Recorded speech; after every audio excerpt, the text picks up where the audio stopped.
FP Ag, the name you can trust for all your farm needs. FP Ag Rural Supplies has the knowledge and know-how to help you improve your production with expert agronomy advice for your pastures, hay production and broadacre cropping, fertiliser advice and spreading, animal health strategies, fencing needs, expert viticultural advice, livestock sale options, and they also offer an on-farm delivery service. FP Ag, with 6 fully stocked branches across the Fleurieu. They're in your field. Happy FM's Halftime Hub, brought to you by FP Ag. We're in your field. Today I'm talking to a legend of the Great Southern Football League, a man who has played almost 300 senior games for the GSFL. He's also a life member and a member of the Hall of Fame, Michael Simmons. Thanks, Steve. Thanks for coming. Thank you. Let's talk about football. What does it mean to you? It's been a massive part of your life, the game of football. Absolutely. Like, I just grew up in an environment where, like, I've always been here. I went to Victor Harbour Primary, Victor Harbour High, so I really haven't left here. Victor Harbour Football Club is my home club.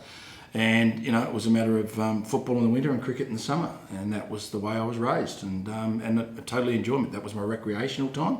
And just played with some magnificent and made some great mates out of the game. Who were some of those great mates?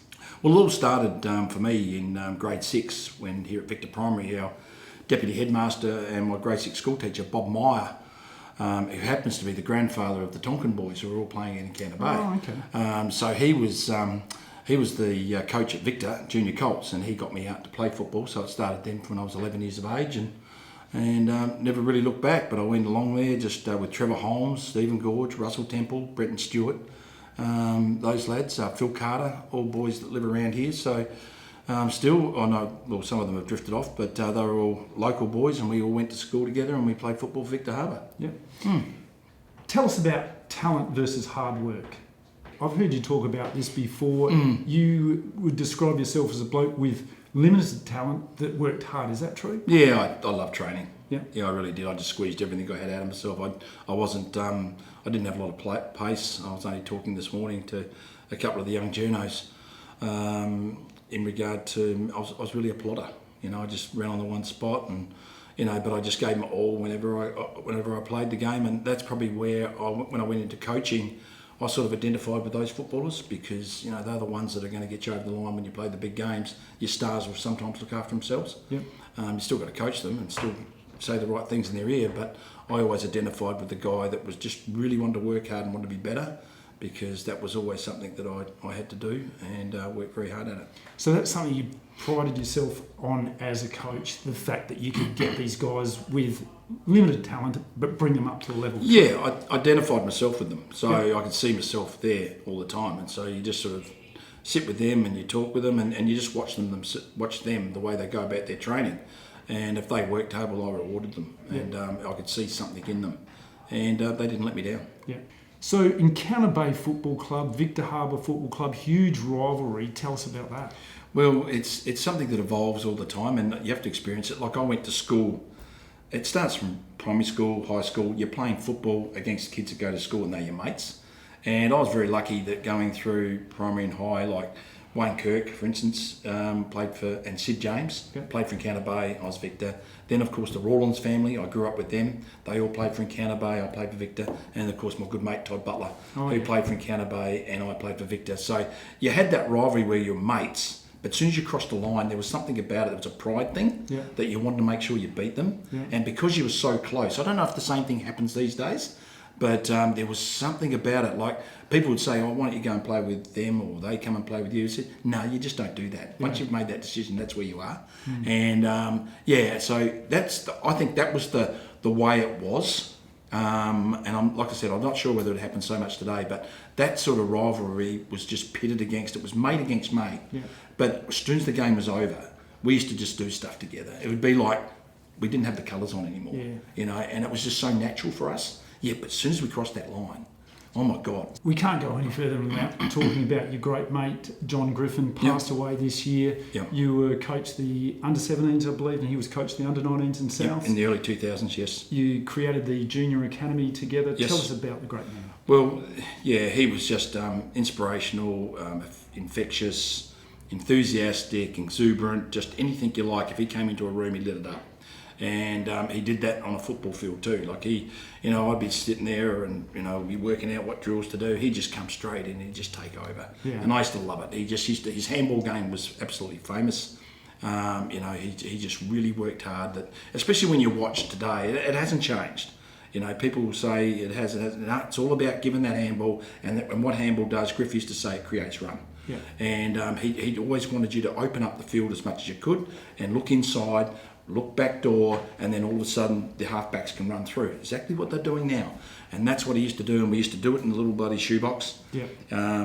You'd have all the cones marked out, and it would be about 10 metres by 10 metres. You'd have 6 on 6, so it's all full-on contest. Yeah. And so it's a matter of getting the hands off real quick and moving it fast, and that's what he wanted. Yeah. He wanted fast hands all the time. Yeah. No, he's a very good coach, and also he was someone that also identified with the stars and whether they really wanted it. Yeah. But he also looked at the player that might be that middle tier that really wanted it, and he used to love that sort of footballer. Yeah. And he also used to love the troubled soul. Yeah. He had a lot of time for that troubled soul. He said, I want to get inside his head. I reckon we can make something of him. And he really wanted to work on that. Yeah. He really worried about player welfare. Yeah, that's sensational. Tell us a great story that we probably haven't heard, a funny story that involves this funny bloke. He had a great sense of humour. Give us one. Oh, look, he had so many. But the thing is with Griff is that, well, probably it's not too much of a funny one in regard to the footy, but when we used to coach at Langhorne Creek together, so we used to have some great drives going over to Langhorne Creek. And Griff would always be the one that used to like to... Langhorne Creek had the best home games. Their half-time suppers were fantastic. So while I'd be going in there, either ripping into the team or giving them praise and some chocolates, Griff would be in next door having a couple of scones and enjoying a sandwich or a party pie or... and if we're up by about 10 goals, I'd be lucky to see him at halfway through the third quarter. Right. Then he'd come into the coach's box. He'd have a little red stain just above the red lip, and I'd take one look at him, and I'd look at him and say, "Don't say a word." And then he'd sit there for a little while, a little bit sheepish, then straight away he'd be getting stuck. Ox James, he should be bloody getting back behind the footy when they've got possession. I'd look at him and say, "Don't say a word." Then he'd be trying to get into the runners here about setting out, and said, "Don't say a word."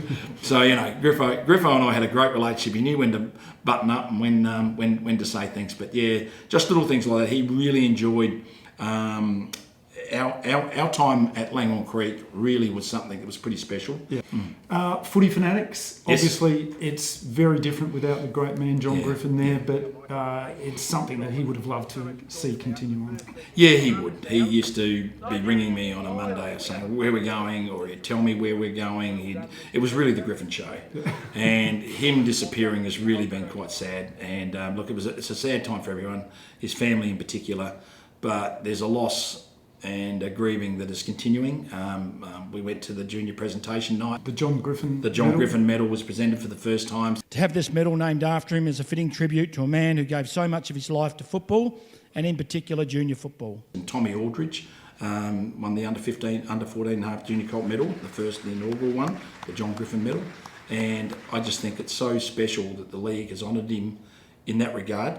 In all my time with Griff, he's never taken $1. He might have taken the odd bottle of wine, but never took $1. And he was such a, he was a giver, a real giver. And for him, that medal to be named after him is something so special. And I know the family honoured it. Kim Griffin was there, along with Peter and Jeanette Ricks, who are virtually his family here in Victor Harbour as well. And they were there to see this special occasion with Tommy Aldridge winning the first inaugural medal, which is magnificent. So tell us about Todd Butler. Oh, Todd Butler was just absolute sensation. I'm very lucky to be Julie and Todd and their families just been very good friends. I met Todd when I was about 15, and when he first came from Narracourt, and we just initially straight away hit it off as mates. And we got tied up with cricket together, football together, on various things. Although he was in Counter Bay, I was Victor, and we just had a terrific friendship. And Todd was someone that just knew his football, and we were like-minded.